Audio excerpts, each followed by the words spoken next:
जय हिंद साथियों।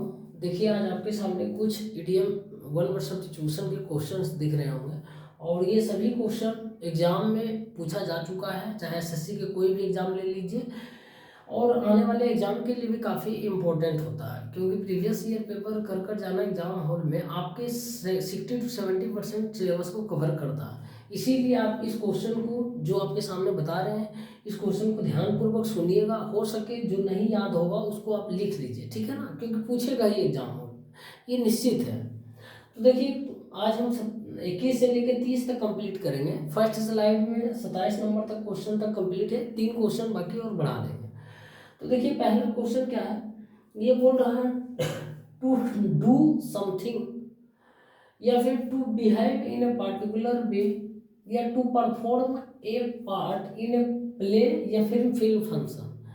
असल में कोई चीज यहाँ पर करने के बाद बोल रहा, कोई भी चीज करने का, चाहे टू डू समथिंग कुछ भी करने का, to behave in a particular way किसी पार्टिकुलर वे में बिहेव करना, या टू परफॉर्म, परफॉर्म मतलब वही होता है परफॉर्म करना, ए पार्ट इन ए प्ले या फिर फिल्म फंक्शन।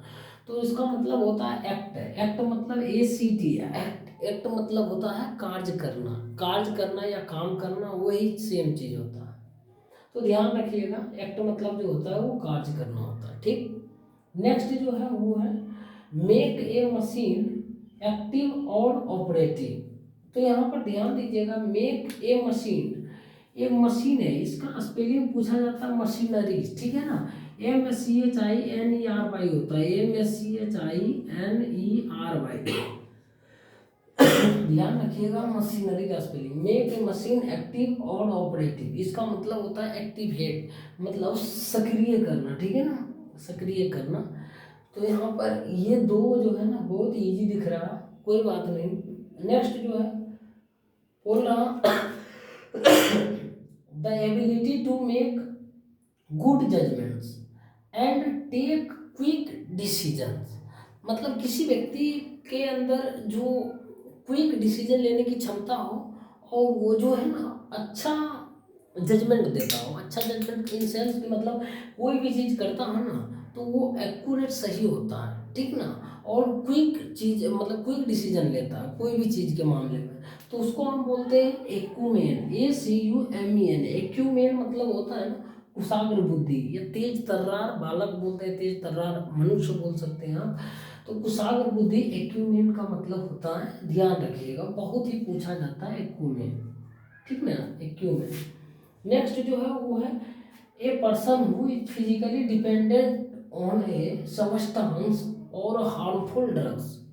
देखिए, एक व्यक्ति है जो फिजिकली डिपेंडेंट रहता है एक सब्सटेंस या फिर हार्मफुल ड्रग्स, जो हानिकारक ड्रग्स होते हैं उस पर डिपेंडेंट रहता है, तो उसको हम बोलते हैं लती व्यक्ति है, लत लगा हुआ है इसको, एडिक्टेड, एडिक्टेड भी बोल सकते हैं, एडिक्ट व्यक्ति है, मतलब एडिक्टेड व्यक्ति है। तो एडिक्ट मतलब क्या होता है, लती होता है या नशेबाज जो जिसको बोलते हैं उसको हम एडिक्ट बोलते हैं, ठीक। नेक्स्ट जो है believe in and follow the practices of, मतलब किसी चीज में भरोसा करता है या उस चीज को जो है ना प्रैक्टिस करता है, मतलब फॉलो करता है, तो उसको हम क्या बोलते हैं, एडहेयर। एडहेयर का मतलब क्या होता है, पालन करना। मान लिया आप कोई चीज किसी एक विचारधारा को फॉलो करते हैं तो उस पर भरोसा रखते हैं किसी धर्म में, तो उसको आप एडहेयर करते हैं, उसको आप पालन करते हैं, ठीक ना। तो यहाँ नेक्स्ट वो है द पीरियड बिटवीन, BW का मतलब होता है between, the period between the beginning of poverty होता है, प्यूबर्टी अलग ही बोला जाता है, प्यूबर्टी एंड एडल्टहुड। अब देखिए यहाँ पर जो पीरियड बिटवीन है प्यूबर्टी एंड एडल्टहुड, एडल्टहुड और प्यूबर्टी के बीच का जो टाइम होता है ना उसको हम एडोलिसेंस के नाम से जानते हैं। एडोलिसेंस मतलब क्या होता है ना, किशोरावस्था। यहाँ पर एडोलिसेंस नहीं लिखे ना, लिख लीजिएगा एडोलिसेंस, ADOLESCENCE, ठीक है ना। एडोलिसेंस, इसका स्पेलिंग ध्यान रखिएगा, ADOLESCENCE होता है, ठीक है। एडोलिसेंस मतलब किशोरावस्था होता है। नेक्स्ट है एन एक्सट्रीमली यंग मैन, एक बहुत ही सुंदर जवान आदमी जिसको हम बोलते हैं नौजवान, खूबसूरत एकदम छैला जो बोलते हैं ना उसको बोलते हैं एडोनिस, एडोनिस का मतलब खूबसूरत नौजवान होता है, चिकना चावल, ठीक है ना। तो एन एक्सट्रीमली यंग मैन, उसको हम एडोनिस, ADONIS इसको बोलते हैं। एडोनिस मतलब खूबसूरत नौजवान होता है, ठीक। बाकी 3 क्वेश्चन हम नेक्स्ट स्लाइड पर आने वाला, तो ध्यानपूर्वक बने रहिएगा। साथियों देखिए बाकी 3 क्वेश्चन और है। बोल रहा मेक इम्प्योर, मतलब किसी चीज को इम्प्योर बनाना, वाई एडिंग इन्फेरियर सबस्टांसेस, क्या चीज ऐड करते हुए, इन्फेरियर सबस्टांस है। इन्फेरियर मतलब भद्दा होता है या घटिया होता है, ठीक है ना।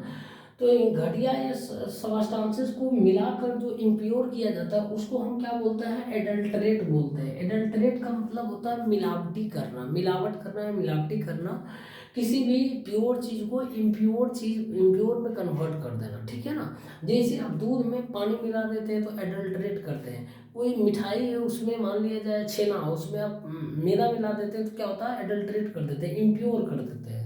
कोई भी इम्प्योर चीज को इम्प्योर करना बाय एडिंग इन्फेरियर सबस्टांस, मतलब घटिया सबस्टांस मिलाकर, तो उसको हम एडल्टरेट मतलब मिलावटी करते हैं, ठीक।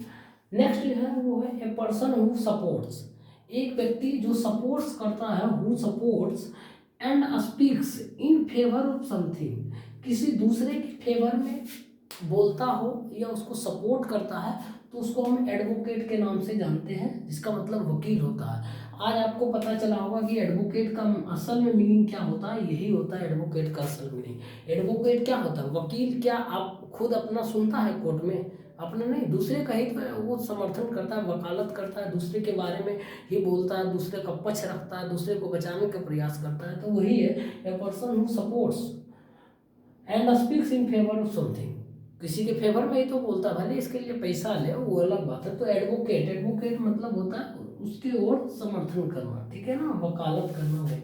नेक्स्ट और लास्ट है ग्रोइंग, ग्रोइंग मतलब उगना होता है, एग्जिस्टिंग मतलब एग्जिस्ट करना होता है, और लिविंग इन, लिविंग मतलब रहना इन एयर। तो कोई भी चीज़ जो है ना ग्रो करता है या फिर एग्जिस्ट करता है, या लिविंग, लिव इन मतलब निवास करना होता है, इन एयर, एयर में रहता है, ठीक ना, हवा में, तो उसको हम एरियल के नाम से बोलते हैं, AERIAL, एरियल मतलब हवाई होता है। आप सुने होंगे कि नेताजी निकले हैं एरियल सर्वेक्षण पर, मतलब एरियल इंस्पेक्शन मतलब हवाई सर्वेक्षण पर, जब बाढ़ वगैरह आ जाता है ना, तो देखते होंगे चीफ मिनिस्टर या प्राइम मिनिस्टर जी अपना हेलीकॉप्टर में एरियल इंस्पेक्शन करने निकलते हैं, उसको बोलता है हवाई सर्वेक्षण, ठीक है ना। तो इस तरीके से 30 नंबर क्वेश्चन तक आज कंप्लीट कर लिए हैं। उम्मीद करते हैं समझ आया होगा। साथियों असल में इसमें देखिए, सच बताऊं, ये 1 वर्ड सब्स्टिट्यूशन है ना, समझने का कोई इसमें मतलब ही नहीं बनता। इसको आप याद ही कर लीजिए, बेहतर रहेगा, क्योंकि ये क्या असल में वर्ड मीनिंग है और कुछ है नहीं। तो वर्ड मीनिंग में भी वो खास वर्ड मीनिंग है जिसको एडल्ट्रेट मतलब मिलावट करना। अब पोल्यूट भी होता है, लेकिन पोल्यूट अलग जगह लगता है, तो ये स्पेशल 1 वर्ड सब्स्टिट्यूशन वहीं पर लगेगा जहाँ पूछा जाता है, ठीक है ना। तो इसको आप याद कर लीजिए, और मैं बोलता हूँ वोकैब जब भी कराता हूँ वर्ड मीनिंग, साइनोनिम्स एंटोनिम, कि वो जो है ना आपको 1 वर्ड सब्स्टिट्यूशन में भी काम देगा। तो देखिए यहाँ पर दे रहा है ना बहुत ऐसा चीज, एडहेयर मतलब देखिए पालन करना, फॉलो मतलब पालन करना, और बहुत सारी चीज़ का मतलब पालन करना होगा, वहाँ पर तो एडहेयर भी लिखेंगे। तो इसीलिए आप वर्ड मीनिंग पर ज़्यादा ध्यान दीजिए। ये तो हो ही जाएगा, नो डाउट, इसको कुछ है खास लिमिट तक है, 500 1000 के अंदर ही ये याद हो जाएगा, तो कंप्लीट हो जाएगा, ज़्यादा है नहीं, ठीक है ना। वही बार बार रिपीट किया जाता, तो ध्यान रखिएगा, जो बता रहे हैं उतना ही करिए, उससे ज़्यादा मत करिए, ठीक। मिलते हैं नेक्स्ट क्लास में साथियों। 1 वर्ड सब्स्टिट्यूशन ये समाप्त हो गया, उसके बाद आइडियम्स एंड फ्रेजेज और कॉमन एरर भी लेकर आएंगे जल्दी। तब तक मस्त रहिए, पढ़ते रहिए, अपने पढ़ाई पर ध्यान दीजिएगा। अभी मेरा तबीयत सही नहीं है, जितना संभव हो सके कर रहा हूँ, ठीक। मिलते हैं नेक्स्ट क्लास में, तब तक के लिए बहुत बहुत धन्यवाद।